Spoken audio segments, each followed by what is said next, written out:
baseball fans. You're watching On Deck with Tyler Redmond.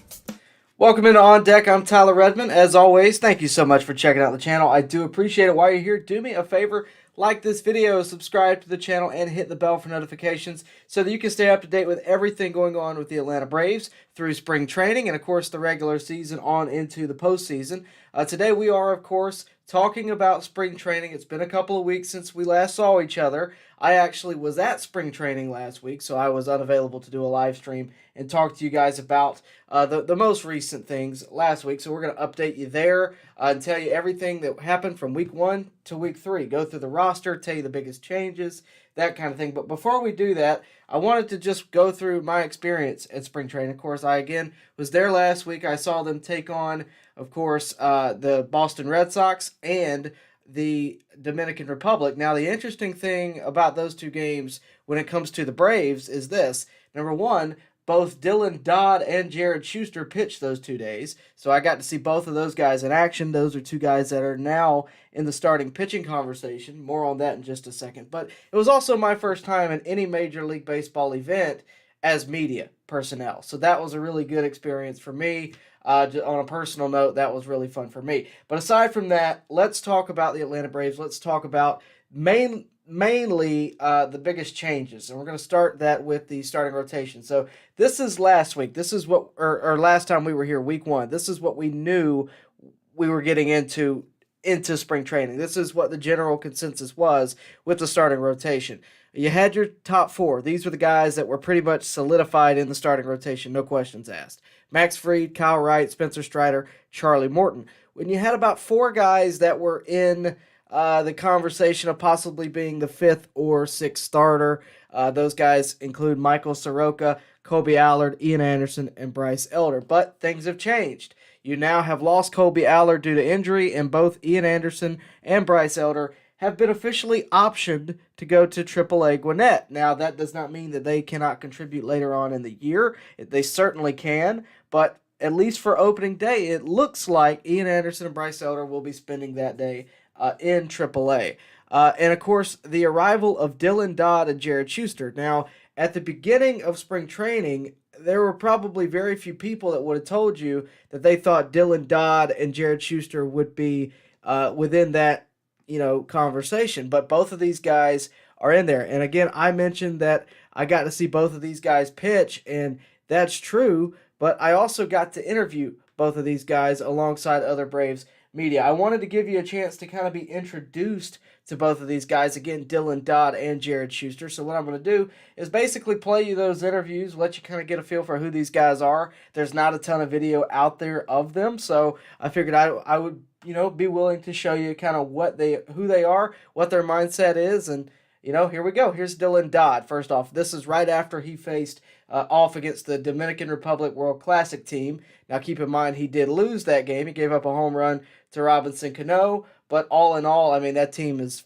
pretty much an all-star team. So here's Dodd moments after his game against the Dominican Republic. Yeah, I mean, obviously they have some of the best talent out here in the world, obviously, and just going out there and getting this opportunity to face them, I thought was really cool for me. I thought I kind of fell behind hitters there in that 3rd inning, and they're really good and they made me pay. Yeah, it's crazy going from junior college to mid-major Division I to now playing the Dominican Republic World Classic team. I mean, it's pretty surreal. Yeah, I mean, it's hard to take it in the moment, but I'm sure I'm gonna sit down and take it in and evaluate my performance and take something good away from it.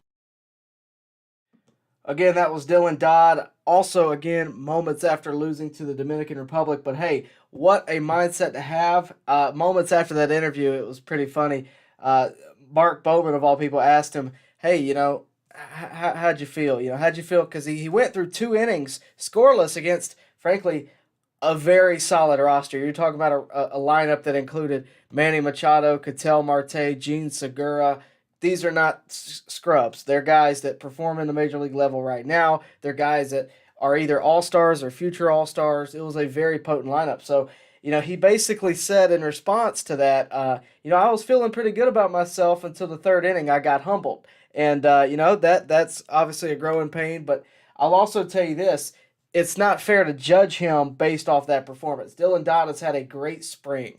And he's been a standout. A lot of people are picking him to be a standout in the regular season, not only spring training. They're picking, I believe the Athletics selected him as the possible Rookie of the Year candidate for the Braves. Not possible Rookie of the Year, but the Braves representative in that award. But the other guy on the flip side of that is Jared Schuster. Now, Jared Schuster is a guy who most Braves fans of any recent time would be familiar with as their first overall draft pick a couple of years ago. And look, he's all of what he's advertised. He's been great throughout the spring. He's been great throughout the minors. No reason to think he couldn't be great in the majors other than time put in. That's the only real concern there. So here's Jared Schuster after his performance against the Boston Red Sox. How does it feel like this has happened fast to where you could start the year in the rotation or be a week or month away or whatever? I wouldn't say fast, just enjoying it all. It's all a process, so a lot of hard work and a lot of good teachers and teammates have helped me get to where I'm at. Definitely grown. Definitely slider's gotten a lot better, and just being able to trust myself a little more. And I think the Cape was a great experience just to build confidence. And since then, I've definitely been able to grow and get better each year. So again, that is Jared Schuster right after facing off against the Boston Red Sox. So that is where the starting rotation seems to be right now. Again, a couple of guys have been named out of the mix for that fifth starter spot.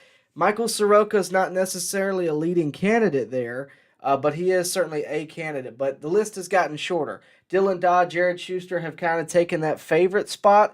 Michael Soroka still in the possibilities of could perform, but I want you guys to be aware that this is not the entirety of the starting pitching. I actually think the Braves have a very good problem right now. And what I mean by that is, if you remember last year, the Braves did not just have 5 starters. That's not exactly how it worked. They had their 5 starters, and they also had a few guys in the minors that could come up and pitch. A lot of you guys, that's the reason you want Bryce Elder to be the 5th starter because of what he did last year. He had a 1-hitter, I believe, against the Nationals last year. Him and Kyle Muller were getting called up on a regular basis to do fill-in type roles. You have a number of guys here that I think could impact 2023, and this is who I mean. Max Fried, Kyle Wright, Spencer Strider, Charlie Morton, Dylan Dodd, Jared Schuster, Michael Soroka, all of these guys could perform. Another guy that I'm overlooking here, to be fair, is Colby Allard, who, of course, is out with injury. He could also perform. But that's just opening day. 2023,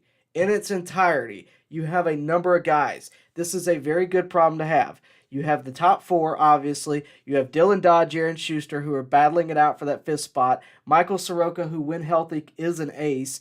Bryce Elder, Ian Anderson, who are both back-of-the-end rotation guys who could fill in at any point and perform well, and Colby Allard as well. So you have a number of guys who could be potential starting pitchers for the Braves throughout 2023. It's not just the guys who are performing right now. You have a long season ahead. Depth is a good thing, and the Braves have actually a lot of it. And that's not something you're hearing across the table right now, but when you really look at the 1-2-3 punch that the Braves have at the top of their rotation with Max Fried, Kyle Wright, and Spencer Strider, that 4 and 5 spot is easier to fill. Now, that doesn't mean that you're necessarily going to have as much talent on the back end of the rotation or in the minors. You're never going to have that. But the fact that the Braves have 6 options to go to for that 5th starter spot and then 5 if they need to go deeper is a very good thing to have. A lot of people aren't talking about that, and it is actually, again, a very good problem for the Braves to have to choose between Jared Schuster and Dylan Dodd at the start, and then you got the minors full of Michael Soroka, Colby Allard, Ian Anderson, and Bryce Elder. That is not a problem. That is a very good thing. We'll see how it shakes out, but it's a very good thing. So that is the starting rotation right now in week 3 of spring training. Now let's move on to the bullpen. The bullpen, again, is always going to be hit or miss. It's always going to have to be kind of figured out in spring training and even throughout the regular season. This is what we had last week, the bullpen outlook. Of course, the locks are on the left, the locks if healthy on the right. Nothing has really changed in those two. Your bullpen candidates are where things are going to continue to change. You're going to see names fall off, just like we did in the past few days. Seth Elledge, Roderick Munoz, and Darius Vines have all been optioned to AAA. They will not be on opening day roster. They could perform at some point throughout the year, but they're depth pieces, and that again, a good thing to have. I'm looking at the bullpen right now, and I'm looking at the locks, and of course the locks if healthy, and I'm seeing a lot of right-handed pitchers, right? And then I see you have your one solo left-hander in A.J. Minter. There's got to be another lefty in the bullpen, in my opinion. I think either Letke or Dylan Lee are going to be in the bullpen, but they're not locks. You know, they are battling it out. They may both make it. But I'll tell you, another favorite of mine would be Jackson Stephens, because out of all the guys in the pen, the one thing Jackson Stephens can give you that I'm not sure anybody else in the pen really can at the moment is long relief. Jackson Stephens has pitched multiple innings, over the past few years with the Braves. I've seen him pitch 2 innings, 3 innings sometimes. He can do that, and a lot of those guys up there can't. And when you have a guy like that who can cover innings, Jesse Chavez is another one. We'll get to him in just a second. But when you have a guy like that who can cover innings, it's something that is, one, rare, but two, a great perk to have in the backside of your bullpen, to be able to, whether you're winning by 5, losing by 5, a guy that can cover multiple innings and not have to waste arms like Raisel Iglesias and A.J. Minter. That's something that's invaluable. So I think Jackson Stephens is a dark horse candidate in making it to the bullpen either opening day or very early on in the season, maybe in the midpoint of the season when somebody's gotten hurt or whatever the case may be. I think he is a legit dark horse candidate, as is Lucas Letke and Dylan Lee. I think they're all very well could be candidates for making it into the bullpen. But right now for opening day, this is the update.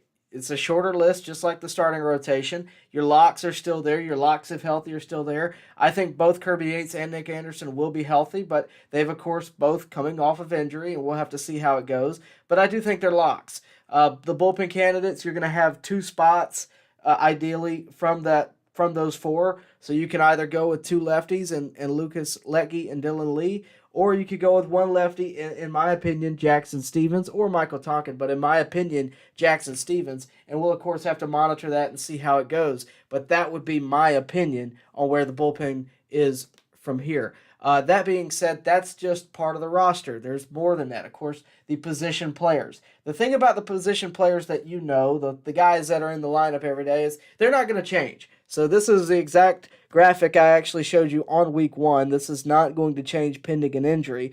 But Matt Olson is a guarantee. Ozzie Albies is a guarantee. Both Vaughn Grissom and Orlando Arcia are a guarantee. And they're, of course, battling it out for that shortstop position. I think the favorite at this point would be Vaughn Grissom. Third base, obviously, Austin Riley. Catcher, Sean Murphy, Travis d'Arnaud in a combo. Right field, Ronald Acuna. Center field, Michael Harris II. And, of course, in left, Eddie Rosario and Marcell Ozuna. They're either going to platoon or they're going to battle for that left field spot. You do have the DH also, but those would be your main options in left field. So the position players that play every day, the starters, they're not going to change. The guys that are going to change would be your non-roster invitees. Now, this is, again, the graphic that I showed you on week 1, and I'm about to show you how quickly guys fall off, especially in the non-roster invitee. This is how quickly they get shuffled through. They're either released or optioned to wherever they need to be. They may be assigned to a lower level than major leagues, but this is how quickly. I mean, and of course, starting out with Blake Burkhalter. Burkhalter got an injury. He's down with Tommy John. Unfortunate to see that. I don't know that he'd necessarily be out of the picture if that didn't happen. Alan Rangel is gone. Yaxel Rios. Victor Vodnik is gone. In terms of infielders, Cal Conley, Joe Dunand, Adini Hechavarria, former fan favorite, Luke Waddell, Justin Dean, Cody Milligan, Magneria Sierra, Forrest Wall, and of course Drake Baldwin have all been let go. They're now gone, and it looks a lot different. It looks very different. A lot shorter of a list there. And I wanted to show you this way so you can see how quickly in spring training these guys get shuffled through and picked out. Now, the guys that are going to be given every chance Jesse Chavez. I would even say A-Ray Adrianza, Kevin Pillar. Kevin Pillar is the lone outfielder from the non-roster invitee list that is still in this. Dylan Dodd, by the way, and Jared Schuster are both non-roster invitees. They both got that invite to spring training. So they're still battling from a non-roster invitee spot. So that's just something to keep in mind. These are guys that perform in spring training looking for that spot. And, of course, Dylan Dodd, Jared Schuster have both taken that and ran with it. Jesse Chavez, I would be surprised if he's not either in AAA or on the Major League roster. I would just be surprised if the Braves do not try to include him.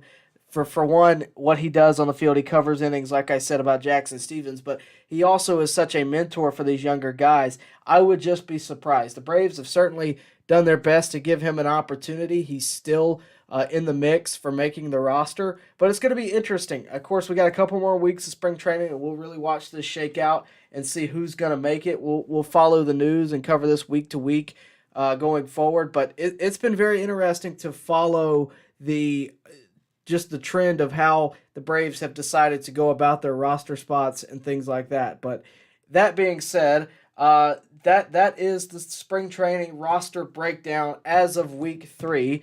And of course, we'll continue to follow going forward. But hey, since you're watching, do me a favor. Like this video, subscribe to this channel, and of course, hit the bell for notifications so that you can stay up to date with everything going on here at On Deck, and of course, with your Atlanta Braves. Now, that being said,